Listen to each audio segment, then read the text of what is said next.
nous appelle, Seigneur Jésus, sur ton chemin de lumière et de vie. Donne-nous de te suivre, Seigneur Jésus, dans la foi, dans l'amour. Nous sommes rassemblés au nom du Père et du Fils et du Saint-Esprit. Amen. Que la grâce et la paix de Dieu notre Père et du Seigneur Jésus le Christ soient toujours avec vous. Et avec votre esprit. Joie pour les cœurs qui cherchent Dieu, cherchez le Seigneur et vous serez affermis. Recherchez sans trêve sa face. Frères et sœurs, entrons dans le mystère de l'Eucharistie en reconnaissant que nous avons besoin de la miséricorde du Seigneur. Seigneur Jésus, envoyé par le Père pour guérir et sauver les hommes, prends pitié de nous. Kyrie eleison, Kyrie eleison, Kyrie eleison. Ô Christ venu dans le monde, appelez tous les pécheurs, prends pitié de nous.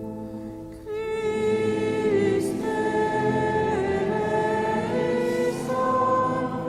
Christ eleison, Christ eleison. Seigneur Jésus, élevé dans la gloire du Père, où tu intercèdes pour nous, prends pitié de nous. Kyrie eleison, Kyrie eleison, Kyrie eleison. Et nous chantons la gloire de Dieu.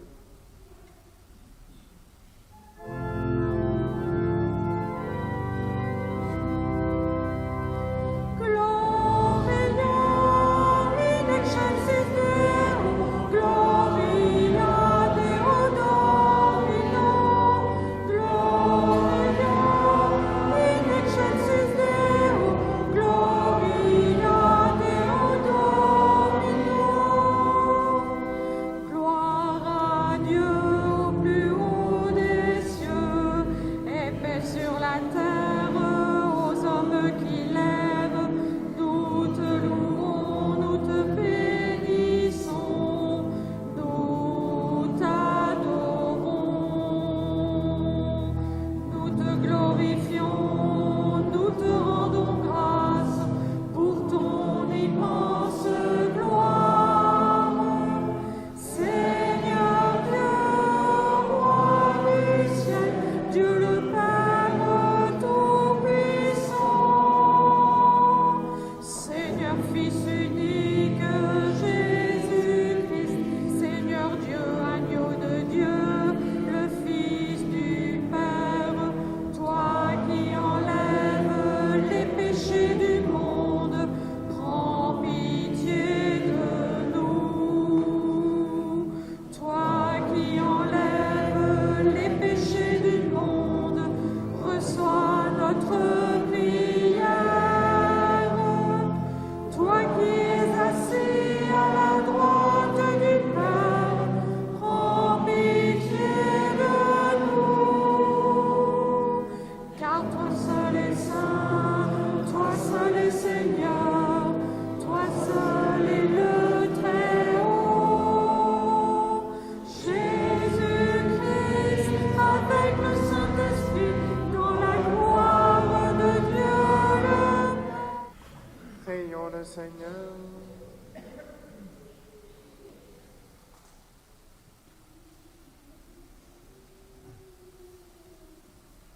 Dieu éternel et tout-puissant, Augmentons-nous la foi, l'espérance et la charité, et pour que nous puissions obtenir ce que tu promets, fais-nous aimer ce que tu commandes. Par Jésus-Christ, ton Fils, notre Seigneur, qui vit et règne avec toi dans l'unité du Saint-Esprit, Dieu pour les siècles des siècles.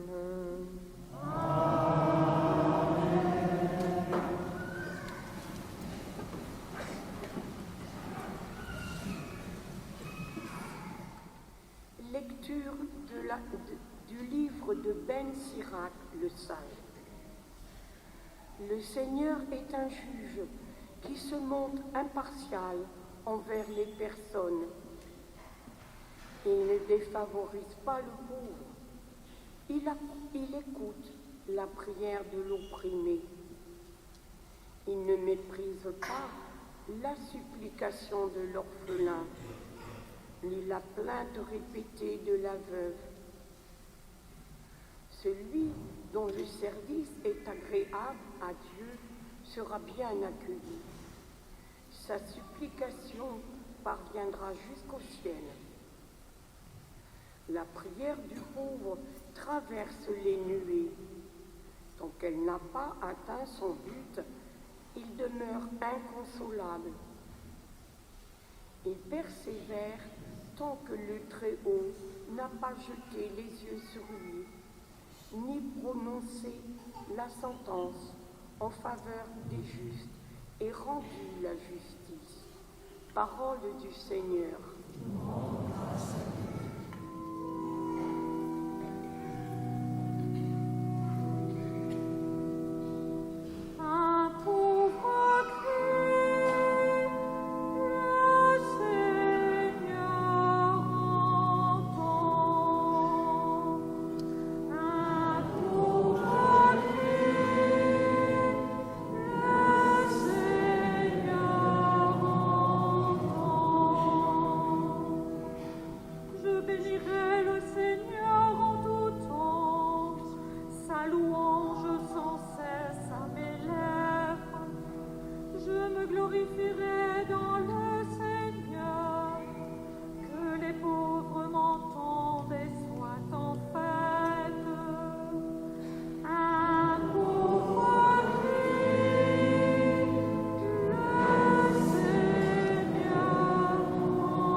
De la deuxième lettre de saint Paul apôtre à Timothée.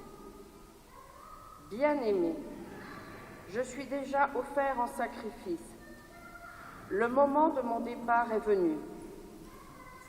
J'ai mené le bon combat. J'ai achevé ma course. J'ai gardé la foi. Je n'ai plus qu'à recevoir la couronne de la justice.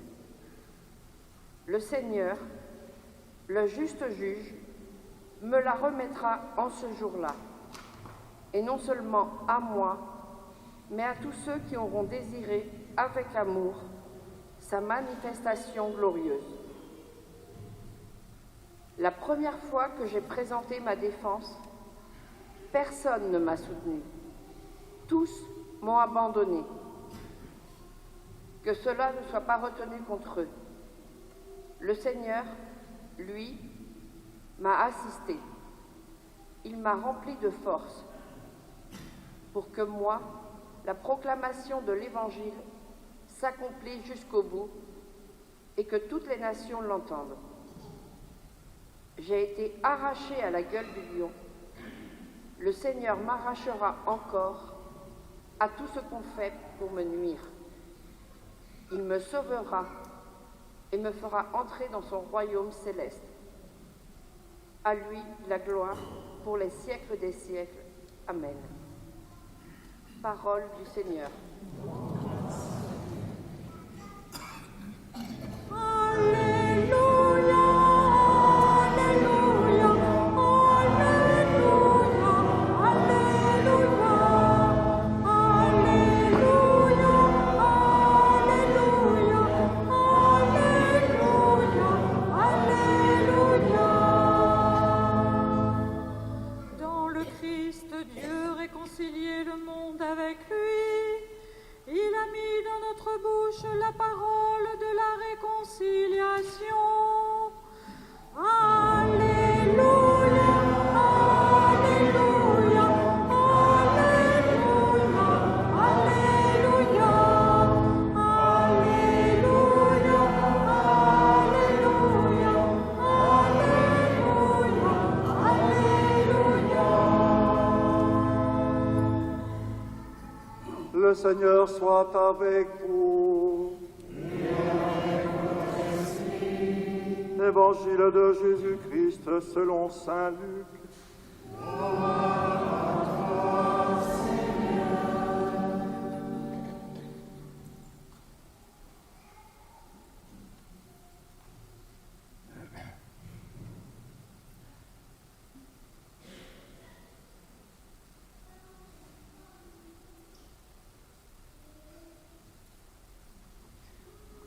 En ce temps-là, à l'adresse de certains qui étaient convaincus d'être justes et qui méprisaient les autres, Jésus dit la parabole que voici. 2 hommes montèrent au temple pour prier. L'un était pharisien et l'autre publicain, c'est-à-dire un collecteur d'impôts. Le pharisien se tenait debout et priait en lui-même. « Mon Dieu, je te rends grâce parce que je ne suis pas comme les autres hommes. Ils sont voleurs, injustes, adultères, ou encore comme ce publicain. Je jeûne 2 fois par semaine, et je verse le 10e de tout ce que je gagne. » Le publicain, lui, se tenait à distance, et n'osait même pas lever les yeux vers le ciel. Mais il se frappait la poitrine en disant « Mon Dieu, montre-toi favorable au pécheur que je suis. » Je vous le déclare, quand ce dernier redescendit dans sa maison, c'est lui qui était devenu un homme juste plutôt que l'autre. Qui s'élève sera abaissé, qui s'abaisse sera élevé. Acclamons la parole de Dieu. Louange à toi, Seigneur Jésus. Eh bien, chers amis, nous débutons cette semaine avec Jésus qui enseigne dans le temple. Et nous savons d'ailleurs qu'il est à Jérusalem, puisque la Bible nous l'indique à cet endroit dans l'évangile de Luc. Et d'ailleurs, la première étape de cette marche nous est relatée au chapitre 9, au verset 51. Comme le temps approchait où Jésus allait être enlevé de ce monde, il prit avec courage la route de Jérusalem. Ainsi, le chapitre 18 s'inscrit dans la continuité des précédents. Jésus est en marche vers Jérusalem, il donne des enseignements à ceux qui le suivent. De grandes foules faisaient route avec Jésus. Ainsi, sur la route, Jésus s'adresse à des foules nombreuses, des foules variées. On y croise des pharisiens, des collecteurs d'impôts, des pécheurs, des scribes, des notables, des lépreux, des pauvres, des malades, des disciples bien sûr, et bien d'autres gens. Jésus poursuit donc sa montée vers Jérusalem, une cité qui occupe une place déterminante dans l'évangile de Luc, et tout particulièrement dans ses derniers chapitres. Jérusalem et son temple, Jérusalem, le lieu où les parents de Jésus le portent pour le présenter au Seigneur. Jérusalem et le repas pascal, avec l'institution de l'Eucharistie. Jérusalem et la prière au mont des Oliviers. Jérusalem et l'arrestation de Jésus, son procès et sa crucifixion. Ainsi, Jérusalem est en quelque sorte le début et la fin de la vie messianique de Jésus. Les lectures et la parabole de ce dimanche nous redisent combien Dieu est patient, combien il est miséricordieux. Il est un Dieu qui ne fait pas de différence entre les personnes, pas de différence entre les riches et les pauvres, les jeunes et les plus âgés, les malades, les bien portants, les personnes intelligentes, celles qui le sont moins. Au travers de la rencontre de Jésus ce dimanche dans le temple, il serait donc aisé de vouloir opposer le pharisien et le publicain, alors même on ne sait rien d'eux. Car c'est seulement à partir d'écrits que nous savons plus précisément aujourd'hui qui étaient ces pharisiens et ces publicains. Les pharisiens formaient un parti religieux très proche et très respecté du peuple juif. Ils s'appliquaient à respecter la loi au-delà même de ses exigences. Les publicains, quant à eux, étaient des collecteurs d'impôts, des agents subalternes au service de l'occupant romain, du peuple juif même. Mais ceux-ci les considéraient comme pécheurs, car non respectueux de la loi. Alors voici pourquoi nous sommes tentés de les opposer dans cette parabole qui finalement ne nous présente que deux hommes en prière. Le premier, le pharisien, se dit différent des autres. Il est de ceux qui se considèrent justes devant la loi de Dieu. Pourtant, sa prière manifeste qu'il n'aime personne. Mon Dieu, je te rends grâce parce que je ne suis pas comme les autres. Ils sont voleurs, injustes, adultères. Et il ajoute même comme ce publicain. Ce pharisien est donc faux. Il accomplit la loi, mais il n'aime pas les autres. Il est monté au temple pour prier, mais il ne s'adresse à Dieu que pour se contempler lui-même. Il a beau être juste selon la loi, il n'aime pas ceux qu'il voudrait instruire. Il préfère leur être supérieur. Le second, le publicain, serait donc le pécheur, celui qu'il faut rejeter. Mais le publicain dont nous parle Jésus est bien différent. Il se tient à distance, il ne se prétend pas comme un modèle, ne regarde pas les autres de haut. Et lorsqu'il monte au temple pour prier, il n'ose pas lever les yeux au ciel. Il a plutôt la posture du pécheur en prière. Et sa situation de pécheur est comme un appel à l'autre. Il est le juste qui regarde Dieu. Le Seigneur regarde les justes, il les écoute, attentif à leurs cris. Il est proche du cœur brisé, il sauve l'esprit abattu. C'est dans le psaume 33 qu'on vient d'entendre. Alors ce passage de l'Évangile met en évidence deux façons de prier. Une qui est fausse, celle du pharisien, et l'autre qui est authentique, celle du publicain. La prière du publicain et celle du pauvre, c'est la prière qui plaît à Dieu et qui parvient jusqu'au ciel, alors que celle du pharisien est alourdie par le poids de la vanité. Alors c'est pas moi qui ai écrit cette phrase, je cite ici le pape François, lorsqu'il commentait ce passage de l'évangile de Luc, et le pape François semble ici insister sur les façons de prier. Ainsi, par cette comparaison, nous pourrions nous-mêmes être tentés de cataloguer les autres, voire les juger. Le pharisien est faux et orgueilleux, et le publicain est pécheur, mais plein d'humilité. Mais en fait, la parabole ne compare pas deux hommes, elle les met côte à côte, chacun dans une attitude qui lui est propre. Alors à nous de découvrir quelle serait cette bonne attitude, quelle serait la manière de prier qui nous donnerait d'aimer Dieu et aussi les autres. Marie elle-même et ce pharisien ont reconnu le don que Dieu leur a fait. Cependant, l'une et l'autre ont répondu différemment. Le pharisien qui prétend vouloir rendre grâce à Dieu ne fait que se servir lui-même, puisqu'il se dit différent des autres.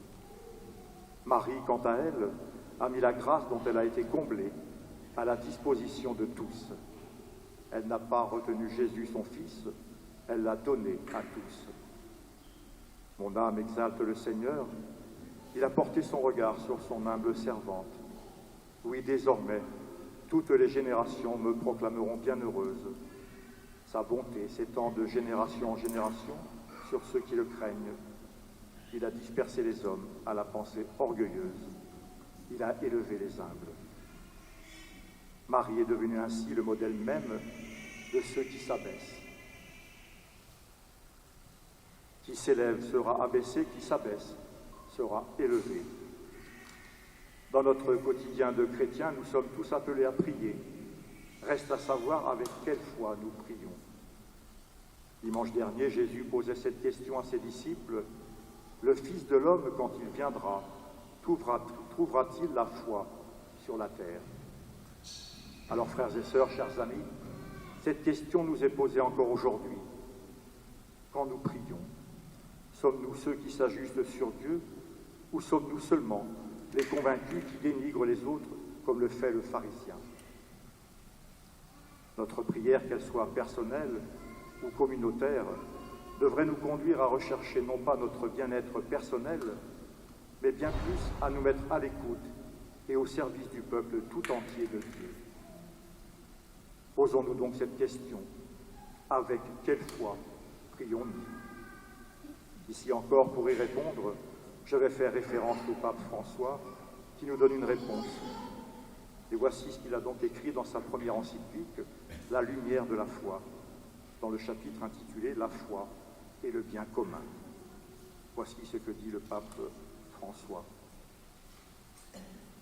La foi n'éloigne pas du monde et ne reste pas étrangère à l'engagement concret de nos contemporains.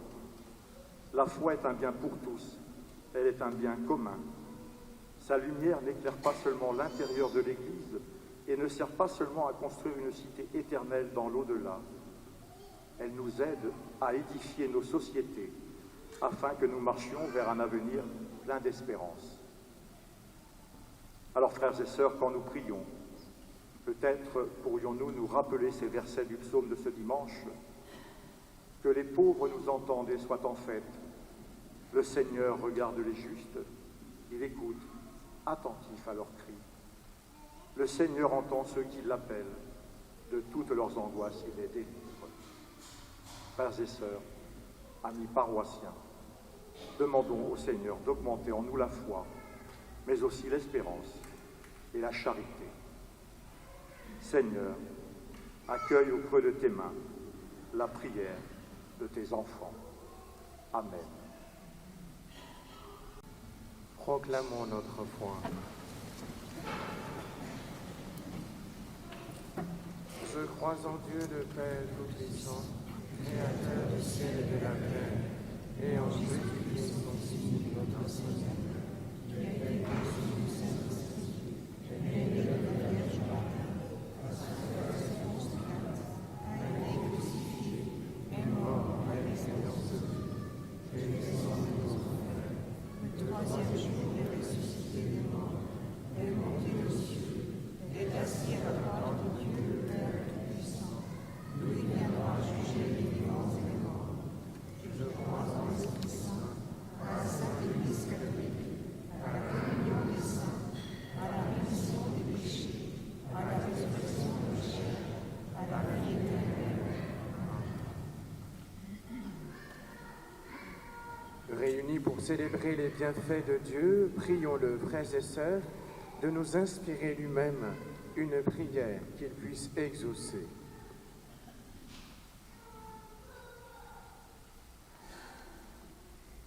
J'ai mené le bon combat, j'ai gardé la foi.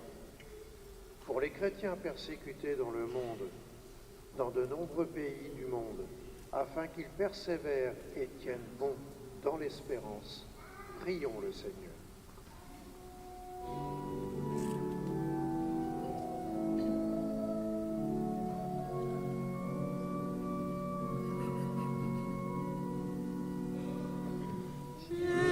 Écoute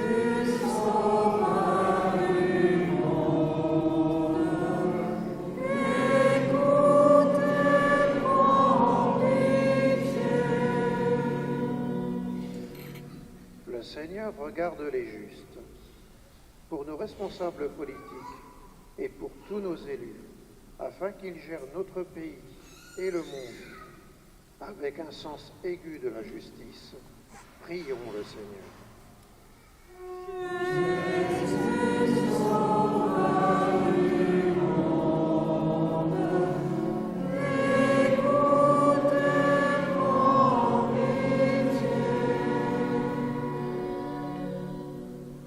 Il ne méprise pas la prière de l'opprimé.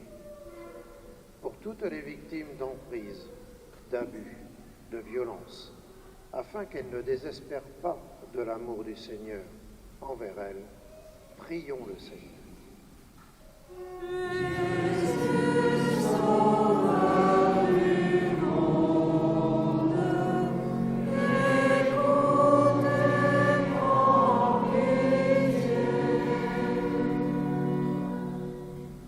Celui dont le service est agréable à Dieu sera bien accueilli.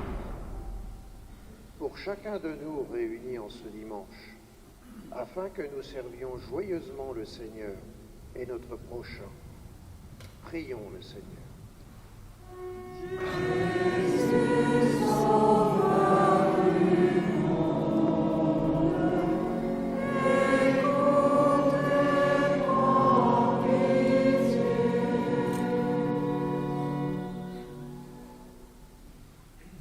À tes fidèles, Seigneur, tends une main secourable, qu'ils te cherchent de tout cœur et voient exaucer leur juste demande. Par le Christ notre Seigneur. Amen.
Priez, frères et sœurs, que mon sacrifice qui est aussi le vôtre soit agréable à Dieu le Père Tout-Puissant.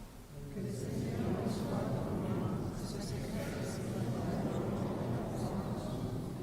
votre bien et celui de toute l'Église.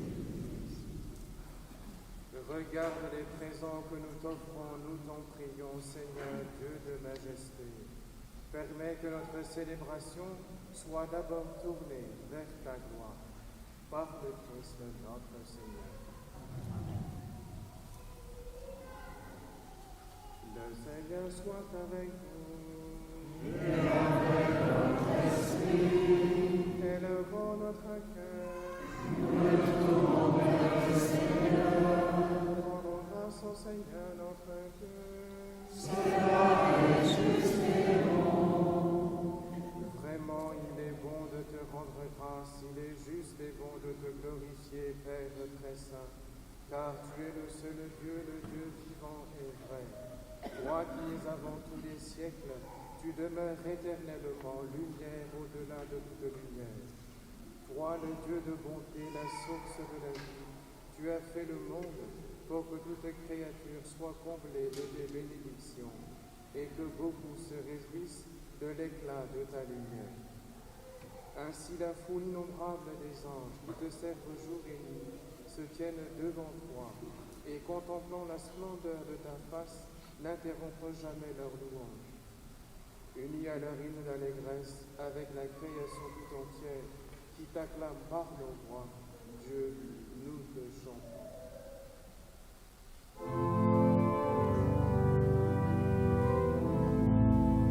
Sanctus, Sanctus, Sanctus, Dominus, Dominus Deus Sabaoth. Sanctus, Sanctus, Sanctus, Dominus, Dominus Deus Sabaoth. Benedictus ut celi et terra, gloria tua. Hosanna in excelsis, Hosanna in excelsis. Benedictus qui venit in nomine Domini. Hosanna in excelsis, Hosanna in excelsis.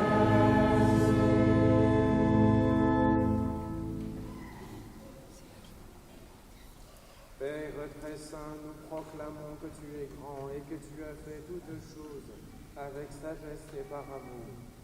Tu as créé l'homme à ton image et tu lui as confié l'univers, afin qu'en te servant, toi seul son créateur, il règne sur la création. Comme il avait perdu ton amitié par sa désobéissance, tu ne l'as pas abandonné au pouvoir de la mort. Dans ta miséricorde, tu es venu en aide à tous les hommes pour qu'ils te cherchent et puissent te trouver. Tu as multiplié les alliances avec eux et tu les as formés par les prophètes dans l'espérance du salut. Tu as tellement aimé le monde, Père très saint, que tu nous as envoyé ton Fils unique lorsque les temps furent accomplis pour qu'il soit notre Sauveur. Dieu fait homme conçu de l'Esprit Saint, né de la Vierge Marie. Il a vécu notre condition humaine en toutes choses, excepté le péché, annonçant aux pauvres la bonne nouvelle du salut, aux captifs la délivrance, aux affligés la joie. Pour accomplir le dessein de ton amour, il s'est livré lui-même à la mort, et par sa résurrection, il a détruit la mort et renouvelé la vie, afin que désormais notre vie ne soit plus à nous-mêmes, mais à lui qui est mort et ressuscité pour nous. Il a envoyé d'auprès de toi, Père, comme premier don fait aux croyants, l'Esprit Saint, qui continue son œuvre dans le monde et achève toute sanctification.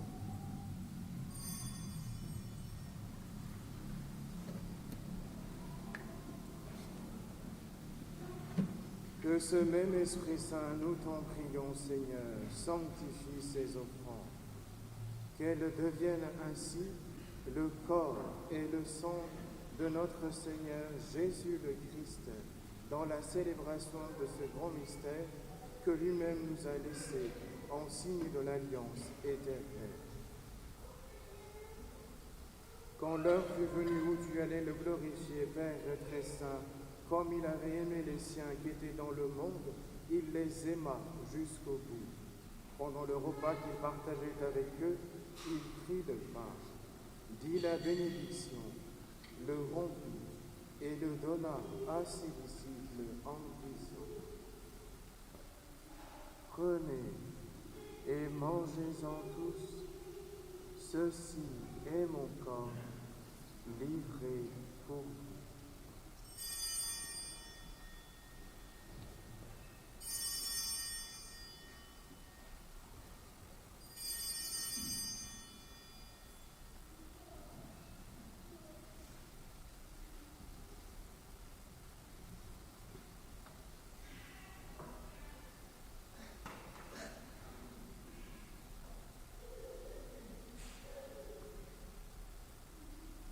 De même, il prit la coupe remplie de vin, il rendit grâce et la donna à ses disciples en disant: Prenez et buvez-en tous, car ceci est la coupe de mon sang, le sang de l'alliance nouvelle et éternelle, qui sera versé pour vous et pour la multitude en rémission des péchés. Vous ferez cela en mémoire de moi.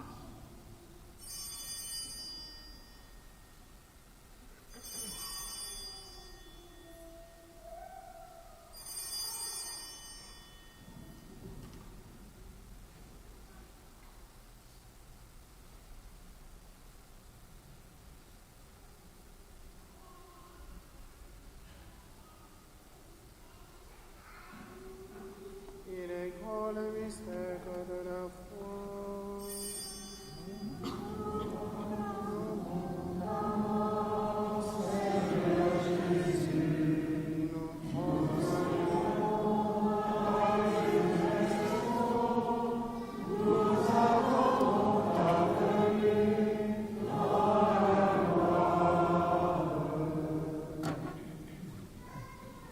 Voilà pourquoi, Seigneur, nous célébrons aujourd'hui le mémorial de notre rédemption, en rappelant la mort du Christ et sa descente au séjour des morts, en proclamant sa résurrection et son ascension à ta droite. En attendant sa venue dans la gloire, nous t'offrons son corps et son sang, le sacrifice qui est digne de toi et qui sauve le monde entier. Regarde, Seigneur, celui qui s'offre dans le sacrifice que toi-même as préparé pour ton Église, et dans ta bonté, accorde à tous ceux qui vont partager ce pain et boire à cette coupe, d'être rassemblés par l'Esprit Saint en un seul corps, pour qu'ils deviennent eux-mêmes, dans le Christ, une vivante offrande à la louange de ta gloire. Et maintenant, Seigneur, rappelle-toi tous ceux pour qui nous offrons le sacrifice. En premier lieu, ton serviteur, notre pape Léon, notre évêque Laurent, et l'ensemble des évêques, les prêtres et les diacres, les fidèles qui présentent cette offrande, les membres de notre assemblée, le peuple entier qui t'appartient, et tous ceux qui te cherchent avec droiture. Souviens-toi aussi de ceux qui sont morts dans la paix du Christ, en particulier de Frédéric Hébert, Geneviève Subiri, Germain Boutret et Michel Serpeau, et de tous les défunts dont toi seul connais la foi. À nous qui sommes tes enfants, accorde, Père très bon, l'héritage de la vie éternelle auprès de la Vierge Marie, la bienheureuse Mère de Dieu, auprès de Saint Joseph, son époux, les apôtres, Saint Nicolas et tous les saints dans ton royaume. Nous pourrons alors, avec la création tout entière, enfin libérés de la corruption du péché et de la mort, te glorifier par le Christ notre Seigneur, par qui tu donnes au monde toute grâce et tout bien.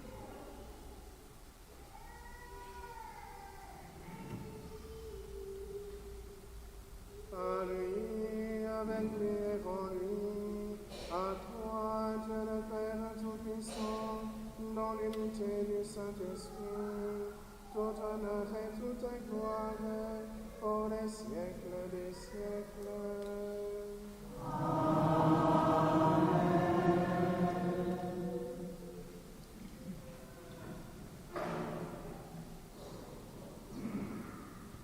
Unis dans le même esprit, nous pouvons chanter avec confiance la prière que nous avons reçue du Sauveur.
Seigneur, et donne la paix à notre temps. Soutenus par ta miséricorde, nous serons libérés de tout péché, à l'abri de toute épreuve. Nous qui attendons que se réalise cette bienheureuse espérance, l'avènement de Jésus-Christ, notre Sauveur.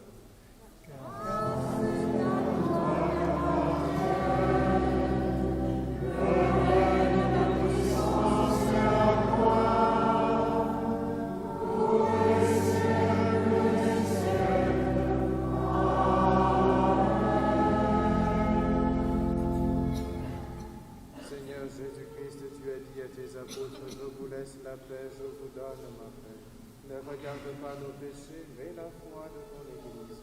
Pour que ta volonté s'accomplisse, donne-lui toujours cette paix, et conduis la vers une vie parfaite, toi qui vis et règnes pour les siècles des siècles. Que la paix du Seigneur soit toujours avec vous. Et avec votre esprit. Frères et sœurs, dans la charité du Christ, donnons-nous la paix.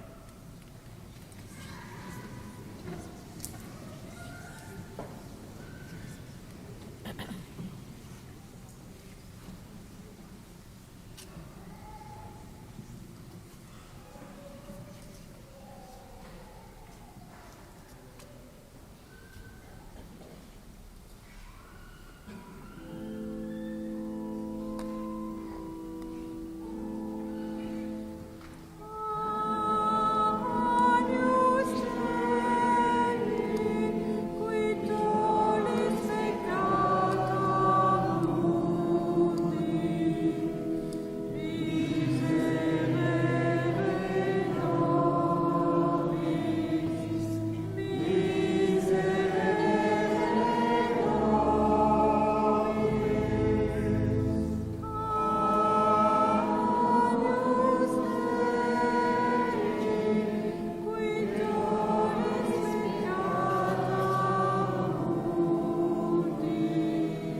en ton salut et la grandeur dans le nom de notre Dieu.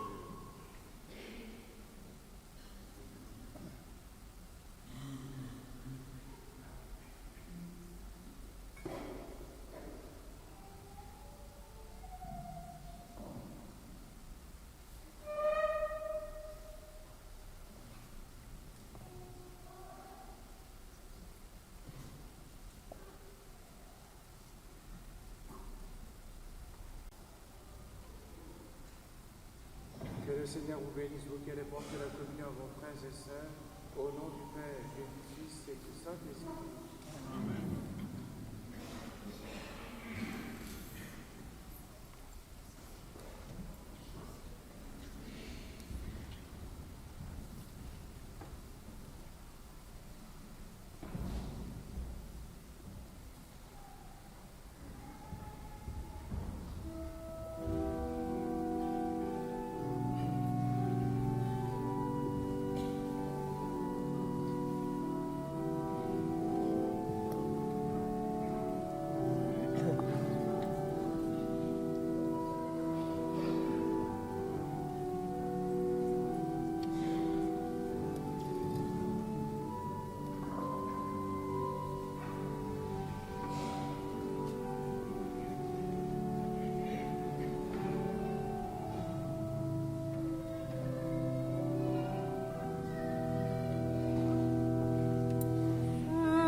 Prions le Seigneur.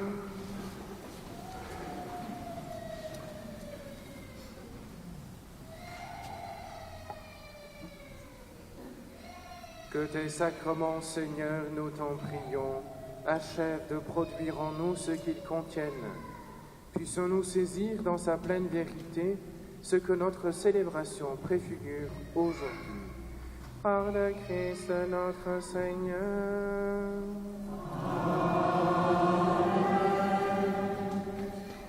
Juste quelques annonces. Pour la fête de la Toussaint, donc samedi prochain, 1er novembre, il y aura la messe ici même à Saint-Nicolas à 9h et à 10h30. Donc à Meudon, c'est juste une messe à 10h30. Et aussi dans l'après-midi, il y aura des bénédictions des tombes. Donc on se répartira pour passer dans les clochers pour pouvoir bénir les tombes de nos proches. Et le dimanche, le lendemain, il y aura la messe pour les défunts, ici même à 10h30 et 10h30 aussi à Meudon. Et il n'y aura pas de messe anticipée du dimanche, le samedi soir. Et puis, pour finir, il y a le film Sacré-Cœur, vous avez déjà forcément entendu parler de ça, qui fait pour l'instant beaucoup d'audience. Donc il sera à l'affiche du cinéma Émeraude ici à Châteaubriand le week-end du 22 et 23 novembre prochain. Donc le 22 c'est à 20h15, le 23 c'est à 17h15. Et dans le cadre des séances de cinéma chrétien organisées de la paroisse, en fait, on sera en communion avec ça, donc avec un tarif réduit. Par contre, il y a une séance qui se déroulera le 30 octobre à 20h30, toujours au même cinéma, mais ce sera un tarif complet, c'est-à-dire plein tarif, tout simplement.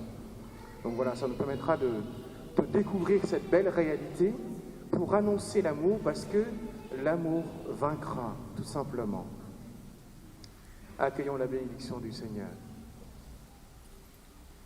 Le Seigneur soit avec vous. Le Dieu Tout-Puissant vous bénisse, le Père et le Fils et le Saint-Esprit.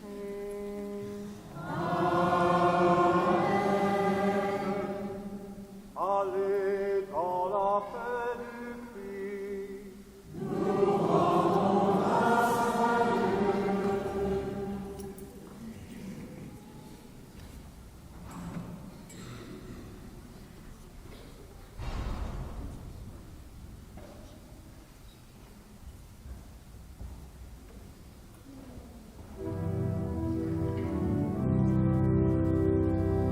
Vivre comme